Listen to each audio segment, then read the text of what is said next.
France Info. Préparer les coupes et le champagne, un peu plus de 24 heures à vivre encore en 2024 avant de basculer dans une nouvelle année. Le réveillon de la Saint-Sylvestre sera déjà bien entamé demain soir à la même heure et comme tous les ans, certains le célébreront dans la rue avec parfois pour les autorités des risques de débordement. Bonsoir Christophe Miette. Oui, bonsoir. Secrétaire national du syndicat des cadres de la sécurité intérieure. La nuit du Nouvel An, c'est toujours une nuit agitée. De nombreuses forces de l'ordre seront donc sur le terrain, jusqu'à 10 000 à Paris et en région parisienne. 1 million de personnes sont attendues, notamment sur les Champs-Élysées. C'est un dispositif classique encore cette année. Après un travail sans relâche pour 2024, effectivement, la nuit du réveillon pour le Nouvel An est récurrente chaque année avec un dispositif. Mais cette année, nous avons quasi 10 000 policiers sur Paris et l'Île-de-France, à peu près 100 000 policiers que sont forces de l'ordre, que sont policiers, gendarmes et les militaires de l'opération Sentinelle. Mais avec cette année encore plus que d'habitude, une menace terroriste élevée avec une urgence attentat au niveau Vigipirate. Donc oui, les effectifs seront présents et oui, répondront présents. Ça a déjà commencé depuis un certain temps avec des contrôles renforcés pour tout ce qui est la cession d'artifices et des articles pyrotechniques, avec des contrôles notamment aussi sur les gaz et la distribution de carburant qui sera limitée et interdit en conteneur individuel sur le parc de l'Île-de-France, mais également sur des grandes métropoles qui posent problème, dont ont été rappelés des mouvements et des perturbations, notamment comme à Lyon. La menace terroriste aujourd'hui, c'est la première menace, c'est celle qui reste la plus importante?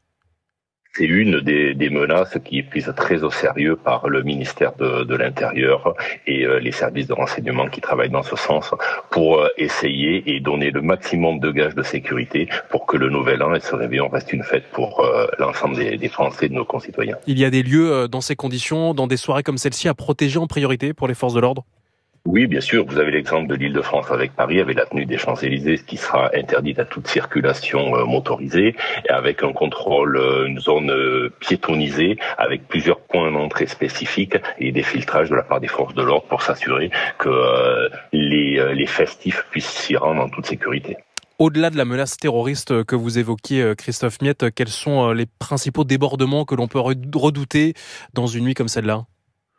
Vous savez, comme chaque année, ça a déjà commencé au niveau de Lyon ou d'autres métropoles. Vous avez des bandes de jeunes qui sont là pour casser, non pas pour faire la fête, mais pour s'en prendre aux gens et faire du dégât sur du mobilier ou des biens privés de personnes. Donc ça sera à la fois du service d'ordre, du maintien de l'ordre de la part des CRS ou des forces mobiles, qui pourront compter sur des moyens, j'allais dire, modernes, drones, hélicoptères ou autres, et caméras, pour pouvoir mieux endiguer ce phénomène et le cerner pour le neutraliser très rapidement. Et ensuite, vous avez tout ce qui est délinquance habituelle qui viendrait perturber les festivités entre voleurs, pickpockets ou autres. Et tout ça est pris très au sérieux et c'est pour ça qu'il y aura des filtrages et que bon nombre de contrôles seront réalisés sur un grand nombre de villes de France.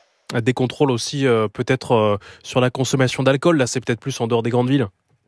Consommation d'alcool, consommation de produits stupéfiants et feu d'artifice aussi qui est très réglementé et comme on peut le voir chaque année avec certains individus qui utilisent ces feux d'artifice comme des armes par destination à l'encontre des forces mobiles. Donc oui, tout ça, il y aura une grande attention sur tous ces phénomènes-là. Justement, est-ce que les forces de l'ordre sont plus souvent prises pour cible la nuit du réveillon? Est-ce que c'est une soirée toujours un peu angoissante pour elles? Une soirée angoissante, puisque oui, vous avez des jeux entre villes, à savoir qui fera le plus entre guillemets de bazar ou d'alerte sur des quartiers. Maintenant, depuis un certain nombre d'années, vous pouvez voir que ces feux d'artifice vont bon train et permettent d'attaquer systématiquement maintenant les forces de l'ordre. Donc, les forces de l'ordre qui sont habituées, des forces de l'ordre qui ne baisseront pas les bras, comme depuis tout le début de l'année 2024 avec tous les événements que nous avons connus. Ailleurs en France, il y aura aussi des couvre-feux pour les mineurs dans certaines villes. C'est le cas en Gironde ou dans le Bas-Rhin, par exemple. Est-ce que ce type de mesure-là est efficace pour lutter contre les débordements que vous évoquez ?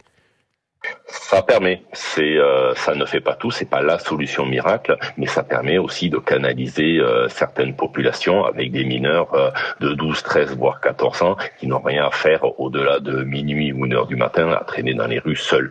Oui, ça permet d'aider les forces de l'ordre qui ne sont pas extensibles à l'infini.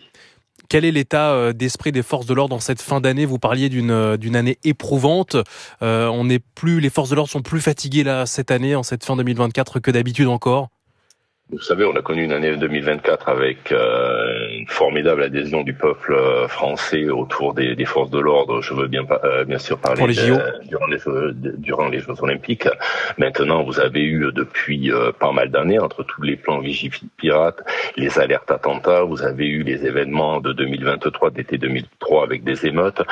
Vous avez des forces de l'ordre qui ont été envoyées un petit peu partout, en Outre-mer aussi, donc qui reviennent fatigués, mais vous pouvez compter sur la détermination des forces de l'ordre pour pouvoir assurer l'ordre comme ils l'ont toujours fait et répondre présent.